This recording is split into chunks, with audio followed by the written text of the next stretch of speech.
parce que je n'ai pas nommé non plus. Anne-Yvonne.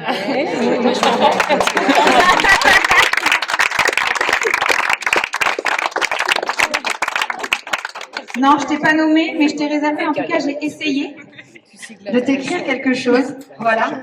J'ai essayé. En tout cas, j'excuse une petite enveloppe, un petit message de sa part. Et puis, je ne sais pas si tu as vu, mais derrière nous, on t'a fait une petite surprise.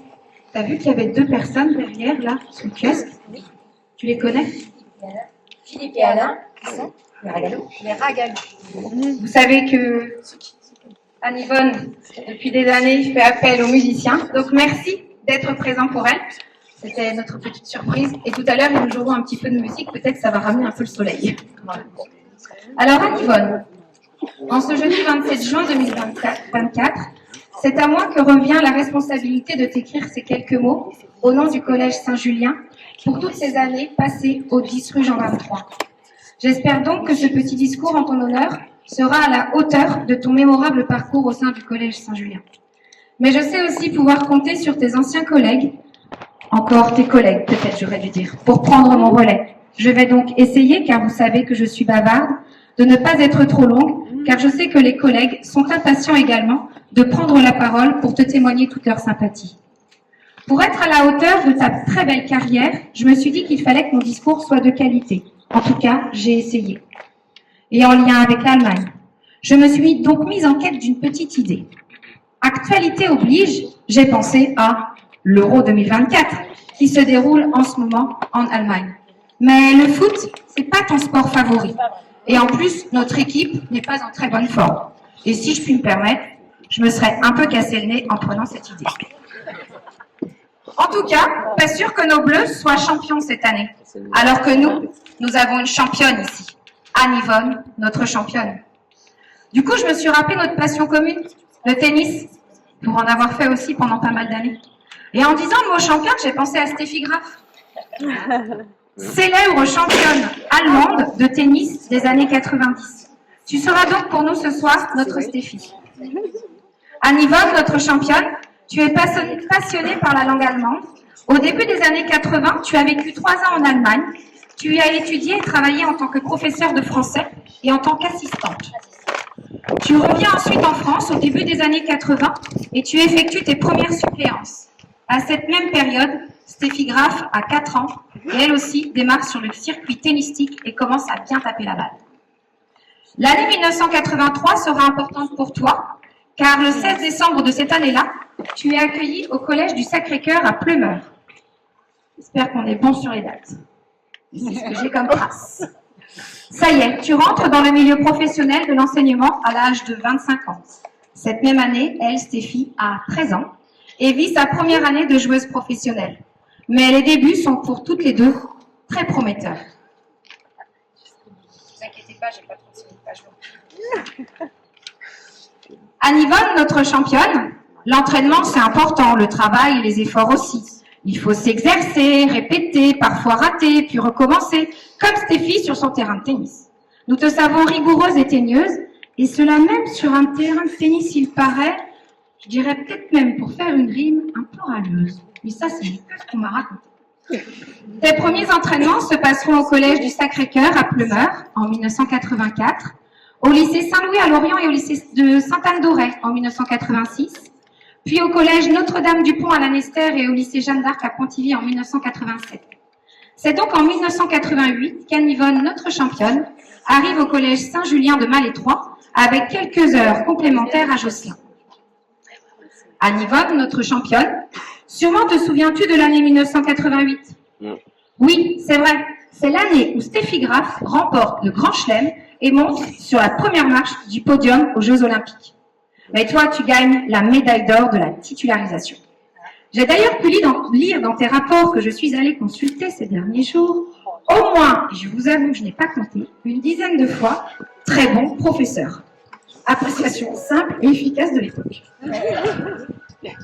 Anne-Yvonne, notre championne, comme Steffi a enchaîné les victoires dans les années 90, toi, tu as enchaîné les années scolaires avec toujours autant d'enthousiasme et de motivation. Tu t'es impliqué pleinement dans la vie d'établissement. J'ai même très souvent lu aussi dans les rapports, excellent investissement professionnel et éducatif. Point. C'était très bref. C'est donc tout naturellement qu'en 1900, et là je vais regarder Jean, mais on n'est pas sûr, 1998 me dirait Valérie, période à laquelle Steffi Graf d'ailleurs connaîtra sa deuxième période de domination, que tu es appelée pour assumer la mission de directrice adjointe du Collège Saint-Julien. Tu le resteras jusqu'en 2016. Anne-Yvonne, notre championne, à l'image de la numéro 1 mondiale Steffi Graf sur un terrain de tennis, les inspecteurs disent de toi que tu domines très bien la structure du déroulement d'un cours, que tu n'oublies aucune phase et que tu sais maintenir l'écoute et l'application de la très grande majorité de ses élèves. Il ajoute, tu fais preuve d'une autorité naturelle. Il est vrai, Anne-Yvonne, notre championne, que tu enseignes avec rigueur et méthode, tout en établissant une relation de confiance avec tes élèves. Anne-Yvonne, notre championne, comme Steffi Graf sur un terrain de tennis, toi dans ta salle de classe, tes compétences pédagogiques, didactiques et éducatives sont indéniables. Tu sais motiver et éveiller les jeunes. Tu étais même très attaché à eux. Cela t'arrivait d'ailleurs de les appeler pour prendre de leurs nouvelles quand ils étaient absents. C'est pourquoi tu assureras ces dernières années la mission de professeur-tuteur. Tu transmettras auprès de jeunes enseignants, tu les guideras et les conseilleras pour qu'ils puissent évoluer de manière satisfaisante dans l'intérêt des élèves. C'est à ce moment-là que je pense à Laurence, que tu as coachée et qui va te succéder à partir de la prochaine rentrée. No stress, Laurence.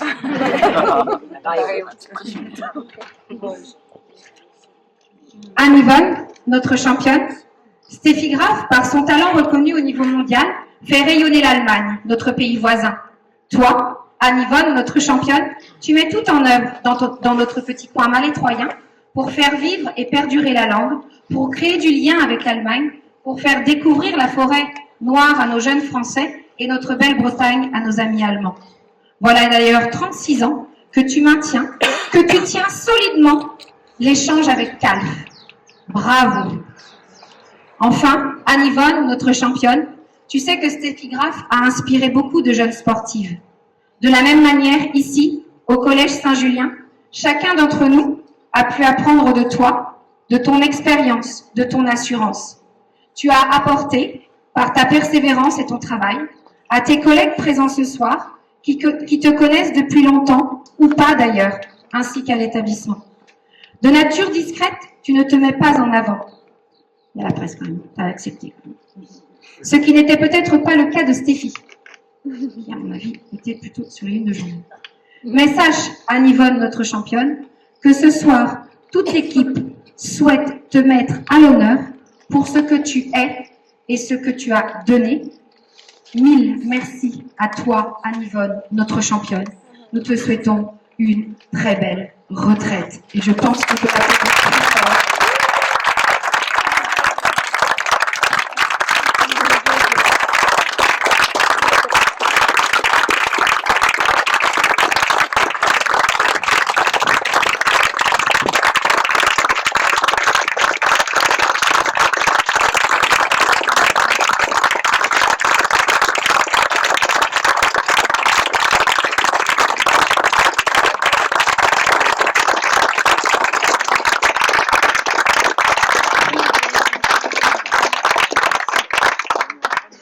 Avec rien avant, il y a quelques... Ça se recoupe un peu, non? On parle de la même personne. Oui. Oui, Donc, Anne-Yvonne, comme tu savais que j'allais intervenir, alors tu es la collègue du collège que j'ai le sentiment de connaître le plus, et pourtant, ça a été le discours le plus compliqué à écrire. Sans doute est-ce parce que, comme plein de gens ici, j'ai un peu du mal à me faire l'idée que tu ne seras plus vraiment dans les murs dans 2 mois, et pourtant ta décision semble définitive. Donc il me revient la lourde tâche de retracer quelques grandes étapes de ta vie au collège, et je vais essayer d'être à la hauteur, parce que je me souviens de 2 choses. Avec mon légendaire franc-parler, le jour du départ d'Hervé, ici, tu m'avais dit tu auras intérêt à me faire un discours sympa. Et lundi dernier, là, avant-hier, elle me dit, on était là-haut, là, et pas trop long parce que j'ai pas envie. Donc ça fait quand même 2 contraintes, je vais essayer de faire au mieux. Merci pour ton évaluation positive et bienveillante d'avance. Alors je commence. Goethe a dit, die zartige Schokolade raspen und die Torte damit bestreuen, mit einigen Tupfen Vanille und Küchen dekorieren. peux traduire? Alors, c'est le grand avantage de l'allemand, c'est qu'on peut raconter n'importe quoi avec un air un peu intello et personne n'y comprend rien. Parce qu'en fait, ça signifie râper le chocolat noir et saupoudrer le gâteau avec, décorer quelques noisettes de crème chantilly et des cerises fraîches. Donc il s'agit en fait de la façon de décorer un célèbre gâteau d'une région que tu connais bien, la Forêt Noire. Donc il y a un lien quand même, mais pas évident. En revanche, Goethe a vraiment dit Wer fremde Sprache nicht kennt, weiß nichts von seiner eigenen. Celui qui ne connaît pas de langue étrangère ne connaît pas sa propre langue. Soulignant ainsi l'importance de s'ouvrir aux langues et donc aux cultures étrangères. Et ça résonne encore un peu plus dans l'ambiance actuelle. C'est en effet le premier point que je souhaitais aborder, celui de ton investissement constant et jusqu'à aujourd'hui pour transmettre ta passion, tes convictions et ton amour de la langue et de la culture allemande. Alors pour être tout à fait honnête, presque jusqu'au bout, Béa peut témoigner, tu as écouté de moi le jour, ça des profs, puisqu'il a fallu attendre la dernière semaine pour te voir commettre un impair et dire « Oh, j'ai oublié mon cours !» Première fois que ça arrive. Elle est sortie 2 minutes avant. Et en plus, elle est sortie à 12h12. 11h12. Mais il n'empêche, tu nous as quand même dit récemment bête. En plus, c'était un des tout derniers coups, il n'y a pas de grosses conséquences à mon avis sur leur avenir. Et donc cet investissement constant mérite d'être salué car c'est encore plus difficile quand on est prof d'allemand que quand on est prof d'une autre langue ou d'une autre discipline. Parce que qu'on le veuille ou non, cette langue est accompagnée d'un certain nombre de clichés contre lesquels il t'a fallu lutter. L'allemand c'est pour les bons élèves, c'est une langue difficile, ça sert à rien, on se moque parfois du passé assez lourd entre nos deux pays, ça arrive encore mais on fait gaffe que t'es pas là quand on... Et j'en passe. Les Allemands sont rigoureux, organisés, n'aiment pas les gens en retard, sont réglés comme des horloges, n'affichent pas facilement leurs émotions, peuvent être directifs, roulent toujours dans une Volkswagen hyper propre, bref, tout sauf toi. Alors cette passion que tu sais transmettre, tu vas pouvoir prendre au fur et à mesure. Je peux en témoigner très directement parce que tu as été ma prof en 4e B en 90 et ma prof principale en 3e B l'année suivante. Et comme bon nombre d'anciens élèves, je me souviens d'un des premiers dialogues. Tu te rappelles? Joachim Telefon, wer ist am Apparat? Es ist Marion, ich komme. Et donc au-delà de l'anecdote, ça démontre quand même que ta façon de faire était marquante et qu'on percevait chez toi cette envie de transmettre, de partager ta passion. Et j'ai fait partie de ces très nombreux élèves que tu as réussi à embarquer. Et il faut avoir du tact et du talent pour réussir à faire apprécier aux plus jeunes des mots aussi longs et illisibles que des mots de passe wifi. Et leur faire apprécier les intonations des jolis mots allemands, comme par exemple Schmetterling, qui n'est pas une insulte, voilà, qui n'est pas une insulte, pardon, qui signifie papillon. J'ai fait à l'allemand. Et je suis très loin d'être le seul à le penser, les nombreux témoignages ou échanges qu'on a eu très récemment avec des élèves que tu as connus. En tant que prof d'allemand, en tant que directrice adjointe, en atteste. Personne ne fait l'unanimité, mais je ne suis pas sûr qu'on sera très nombreux ici à accumuler autant de témoignages positifs et reconnaissants que toi. J'espère que tu en es fier. En tout cas, tu peux l'être. Et pour reprendre le titre d'un film d'Agnès Jaoui, tu as le goût des autres. Depuis tes débuts à la fin des années 80, l'enseignement de l'allemand et des langues a très largement évolué. Elle est bien loin cette époque où on corrigeait les copies qu'au rouge.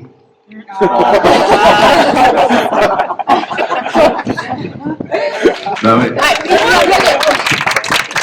Et plus sérieusement, tu as connu une évolution très nette de l'enseignement et de l'apprentissage des langues depuis tout ce temps, et tu as toujours pris les choses avec beaucoup d'envie, de dynamisme, et une faculté constante d'adaptation qui est une de tes forces, une de tes grandes qualités.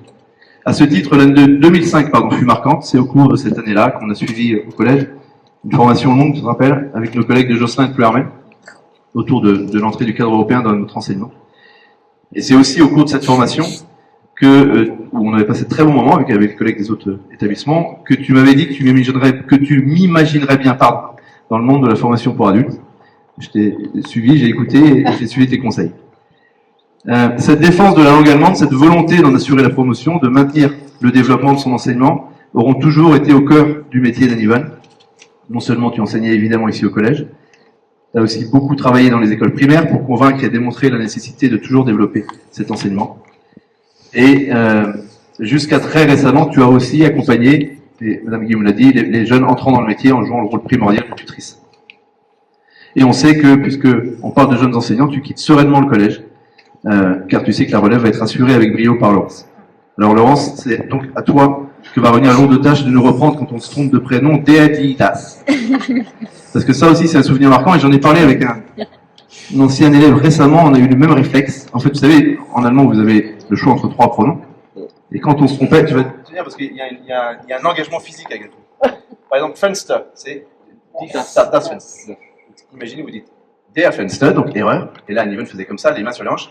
Der das Fenster. Et deux, c'est vrai. Et les gamins, ils disaient Adidas. Et c'était toujours avec les mains sur les hanches, c'est rigolo. Et puis on le sait moins, mais Anne-Yvonne n'a pas enseigné que l'allemand. Tu l'as évoqué récemment. Elle a enseigné les arts plastiques et vous racontera comment depuis elle maîtrise à merveille le fait de dessiner des éléphants. Elle a également enseigné l'histoire géo et a conservé de fabuleux souvenirs de ses cours sur le Roi Soleil. Et elle a même démarré l'enseignement de l'allemand sans trop savoir où elle allait à la fin du cours, au talent, comme on dit maintenant. Donc c'est l'époque dont Karine a parlé sur Plumeur, Sainte-Anne, etc. La suite de ta carrière t'a amené ici à Josselin et Malais 3 et tu disais, quand tu parlais de ces suppléances, c'était une époque où de toute façon il fallait prendre le boulot là où il était, donc même dessiner des éléphants en plastique, on n'avait pas trop le choix. Hein, quelque chose?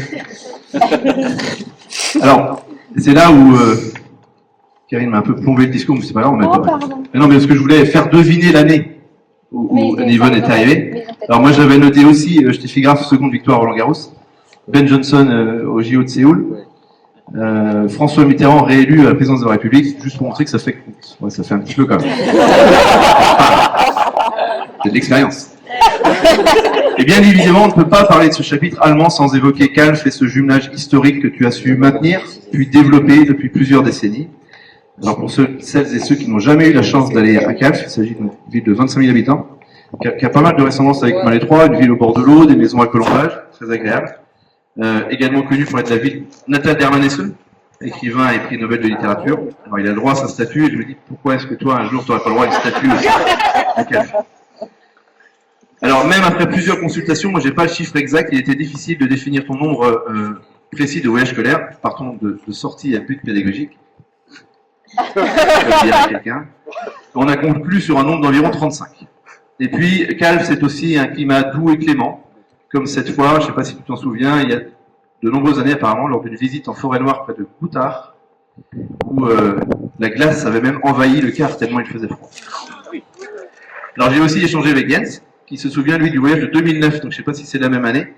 C'est rigolo parce que donc, il me dit c'est au cours de ce voyage qu'on avait fait une randonnée, il y avait tellement de neige dans les chemins qu'on ne voyait plus les chemins. Et c'est Anne-Yvonne qui traçait le chemin devant tout le monde, et Jens me dit ça résume bien Anne-Yvonne, elle n'a jamais peur de rien. Et puis Calf, c'est enfin des visites immuables et rodées avec des guides qui connaissent par cœur Anne-Yvonne. Je me suis ainsi laissé dire que le guide de l'aéroport de Stuttgart, trop content de te revoir tous les ans, avait beaucoup de mal à te lâcher la main au moment de te saluer.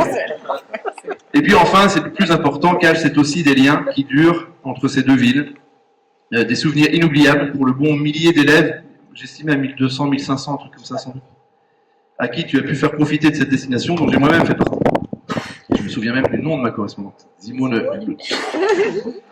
Alors cette partie enseignante d'allemand, qui est la majeure partie de ce discours, c'est évidemment qu'une partie de ton travail au collège, même si c'est déjà immense. Mais on sait aussi, tous ici, à quel point tu as œuvré pour le bien du collège en tant que PP en 3e, en tant qu'adjointe administrative pendant 1 an, et évidemment en tant que directrice adjointe pendant 19 années. Personnellement, j'ai eu la chance de passer 12 ans à tes côtés au sein du conseil de direction, et je mesure la chance qui a été la mienne, la nôtre, on était plusieurs, surtout quand on a constaté le grand vide que laissait ton absence à partir de 2016. Si les souvenirs de cette longue période sont évidemment nombreux, je me souviens plus particulièrement de notre première journée, moi et Yannick, on rentrait le même jour. En août 2004, on avait eu la chance ce jour-là, tout en travaillant quand même un peu, de découvrir ton chez-toi, Bilic, et on comprend pourquoi tu es si attaché à ce secteur, au repos que t'apportent les balades ou la pêche au homard. Alors à propos de homard, tu m'expliquais il y a encore quelques semaines, accrochez-vous, comment attraper l'animal sans se faire piquer, sans se faire pincer, pardon, donc jusque-là tout va bien. Et après, elle m'a expliqué comment le tuer sans trop le faire souffrir. Vous prenez un grand couteau, grand coup en travers quand il est encore vivant, et c'est la meilleure façon de le tuer. Donc voilà, une relation à l'animal qui est particulière. Parce que j'en ai une deuxième comme ça, c'est toujours Jens.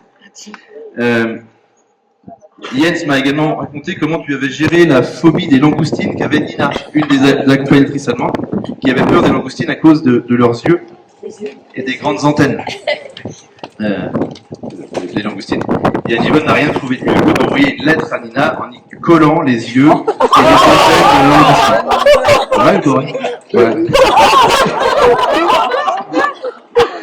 Bref, pour en revenir à des choses plus basiques, après cette parenthèse animale, tu as toujours œuvré pour ce collège avec un dévouement, une volonté immuable. Tu étais vraiment, comme le dit le philosophe Yannick Joubiou, au service de l'établissement. Tu auras connu 8 chefs d'établissement, travaillé comme adjointe avec 4 d'entre eux, en connaissant le meilleur et le pire, mais toujours en te mettant au second plan, que ce soit dans les très bons comme dans les très mauvais moments. Dans les bons moments, tu as œuvré à l'organisation des spectacles du collège, à celle des anniversaires de l'établissement, 2004-2014, avec notamment une fin de soirée mémorable chez les frères. Alors moi aussi, j'ai une citation menésienne, puisque ce soir-là, on chantait « Qui ne saute pas n'est pas ménésien ». De manière un petit peu plus animée. On avait poussé les bols. Je vous l'ai jamais dit, mais désolé, pardon. 2024, ah bah c'est cette année.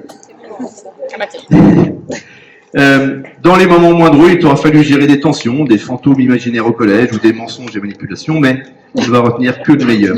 Et louer ton inépuisable énergie à travailler pour le collège sans te soucier de toi, parfois. Par ton ancienneté au collège, tu as très souvent joué le rôle de premier relais entre la direction et la salle des profs, et c'est pas forcément un rôle facile. Tu as accompagné des situations personnelles avec toujours beaucoup d'écoute, et nous sommes plusieurs à pouvoir en témoigner très directement ici.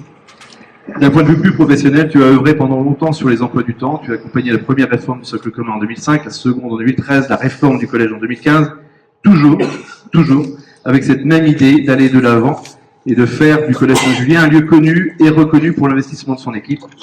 C'est ce que disait tout à l'heure Karine, et je crois que tu as joué un immense rôle là-dedans. Alors pour tout ça, Yvonne, et pour bien d'autres choses encore, nous te remercions profondément, sincèrement.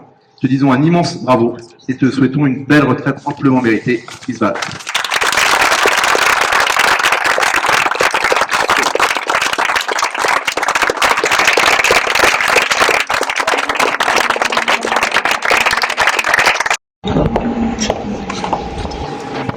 Surtout qu'effectivement, mon parcours a déjà été bien retracé, commenté, voilà. Merci beaucoup. Et oui, le moment est venu pour moi de vous dire tchuss. Je mets donc un terme à ma vie professionnelle qui a jusqu'aujourd'hui donc été bien, qui a jusqu'à aujourd'hui donc bien rempli ma vie. Je me souviens effectivement de mes débuts, bien sûr. Quelques années de suppléance pour apprendre le métier, parce qu'à ce moment-là, la gestion de classe, il fallait l'apprendre sur le tas. Je me retrace dans mon parcours de 36 années au collège Saint-Julien. C'est en septembre 88, je me suis nommée sur le poste d'allemand Malétroit Jocelyn, par le frère Joseph Le Goff, poste que j'ai occupé pendant 10 ans, avec 2 jumelages, donc moi géré aussi, c'était Jocelyn et Julien. La rentrée de septembre 97 a été très difficile. Il y a eu le changement de directeur sur le Goff Associé, parti en retraite. Il y a eu le décès accidentel de Michel Merveilleux à la mi-août, qui lui était adjoint et responsable de niveau 3e. C'est donc à la fin août de 97 que j'accepte de prendre des responsabilités plus vite que prévu en tant qu'adjoint de direction. Je remercie Tutelle et le GEC de m'avoir accordé cette mission pendant 18 ans plus que 1 an. Ce furent des années riches en expérience qui m'ont permis de découvrir les coulisses de l'institution. J'ai vraiment apprécié le travail d'équipe au sein du conseil de direction, le travail également avec Michel et avec Valérie. Les formations suivies sur 2 ans auraient pu m'autoriser à prendre une direction. Et le rôle du numéro 2 m'a toujours confié. Prendre une direction, c'était aussi mettre entre parenthèses donc mon premier métier, prof d'allemand. Fonction que j'ai reprise à 100% en septembre 2016. Je n'oublierai pas votre soutien et l'accueil que vous m'avez réservé pour m'aider à son message. J'ai adoré mon métier, avec la chance de suivre des élèves sur leur année collège de les voir progresser sur 3, voire sur 4 actions. En 36 années de carrière, j'ai vécu une évolution de l'enseignement des langues, et plus particulièrement de l'allemand. Je me souviens encore des réunions pédagogiques où on nous parlait de séquences, de la tâche finale, de chaque activité langagière, de l'évaluation positive. Et un petit peu plus tard, avec les deux, la réflexion. Une autre évolution aussi que j'ai pu constater dans le choix de la deuxième langue vivante. L'allemand n'est plus réservé aux bons élèves. Les moins jeunes d'entre vous, vous avez connu les années où la combinaison allemand-latin était bien sûr réservée aux bons élèves. Et ça, a fait du tort vraiment à l'allemand. La période de l'année où les élèves doivent choisir la deuxième langue vivante a toujours été un moment stressant. Je ne dirai jamais dans les réunions de présentation devant les familles où il y avait l'impression d'être une commerciale, qui vantait sa marchandise. Et ça, vraiment, c'était un exercice que je n'apprécie vraiment pas. Et la bonne entente avec les collègues des langues a été vraiment rapide.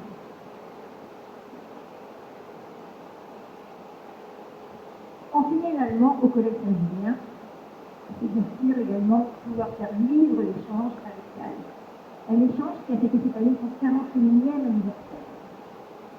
Quelle chance pour nos élèves de vivre pendant 12 jours cette expérience linguistique et culturelle. Un séjour qui les a souvenirs mémorables, même 10 années plus tard. Merci à vous qui encouragez donc l'existence de cet échange. L'accueil que vous réservez aux élèves et à leurs accompagnateurs nous est précieux dans l'organisation et la réussite du séjour. Merci à Isabelle, qui est toujours un bon soutien. Merci à Véro, qui répond toujours présente, donc pour accompagner nos excursions. Également merci à Jean, qui laisse son jardin pour quelques heures pour venir encadrer l'activité canoë-kayak.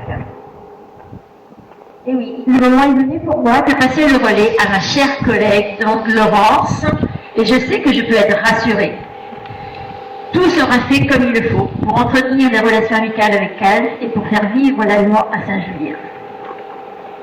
Je finirai ce petit mot pour vous remercier pour toutes vos gentillesses et vos gentilles attentions que je reçois déjà depuis plus de 2 semaines. Et je ne vous oublierai pas de sitôt. L'équipe pédagogique que vous formez est précieuse. Et pour nos jeunes collègues qui ont la chance de faire leurs armes chez nous, mais également pour nos élèves. Cette bienveillance dont vous faites preuve en fait la réputation de notre collègue. Restez comme vous êtes. Et voilà, le temps est venu pour moi de laisser le cartable de côté et de prendre mon épuisette et mon seau pour aller à la marée. Tchuss!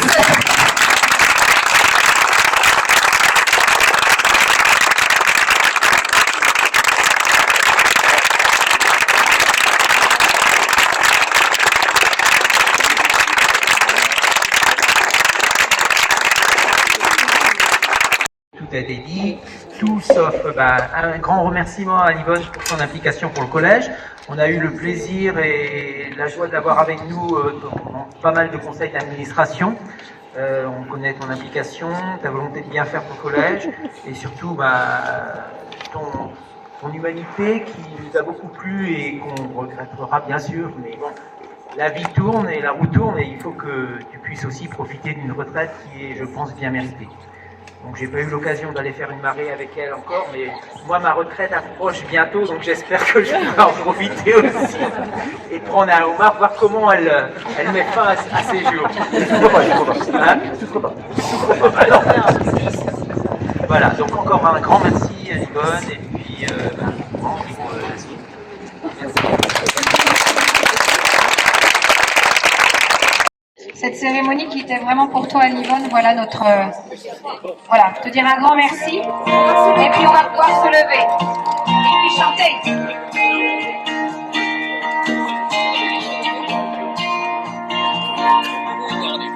Je me souviens, on avait des projets pour la terre, pour les hommes comme la nature. Faire tomber les barrières, les murs, les yeux parapets partout. Fallait voir J'imagine notre espoir. On laisse nos cœurs au pouvoir des fleurs jasmin, lilas. C'était nos divisions, nos soldats pour changer tout ça, changer le monde, changer les choses avec des bouquets de roses, changer les femmes, changer les hommes avec des géraniums. Je me souviens, on avait des chansons, des paroles, comme des pétales et des corolles. J'écoutais en rêvant la petite fille autour de discophone. Le parfum, imagine le parfum. L'école, le jardin, c'était pour demain, mais demain c'est pareil. Les désirs d'être tout au fond des cœurs. Tout changer en douceur, changer les âmes, changer les cœurs avec des bouquets de fleurs. La guerre au vent, l'amour devant, grâce à des fleurs des champs.